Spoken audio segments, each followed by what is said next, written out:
Qual é o impacto da alta dos juros na dívida pública e na vida das pessoas?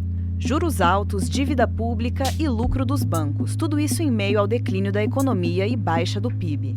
A dívida pública tem crescido cada vez mais no Brasil, e o principal fator disso são os juros elevados, que crescem gradativamente, formando um ciclo vicioso chamado sistema da dívida.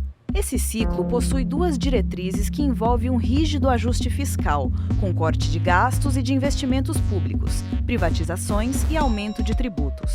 E uma nova sequência de alta dos juros, aumentando a alimentação do sistema da dívida. Emissão de recursos para pagar juros da dívida pública.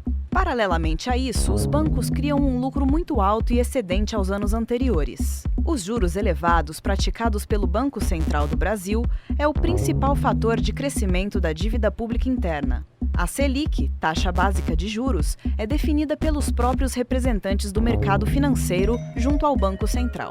Ou seja, quem ganha com as taxas são os mesmos que ditam seu índice.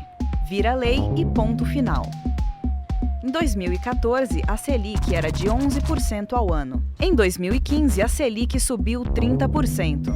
Selic alta, maior taxa de juros dos bancos, maior dívida externa pública, menos dinheiro disponível nos caixas dos bancos para empréstimos, prejuízo para a economia do país, medidas do governo perante a crise, ajuste fiscal, corte de gastos, corte de investimentos públicos, privatizações, aumento de impostos e tributos, crise econômica seletiva.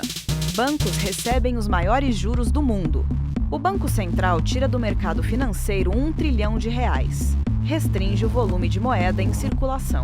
Brasil, menos de 5% do PIB em circulação. Europa, Estados Unidos, China e Japão, quase 40% do PIB em circulação. Consequências: impede a queda de taxas de juros.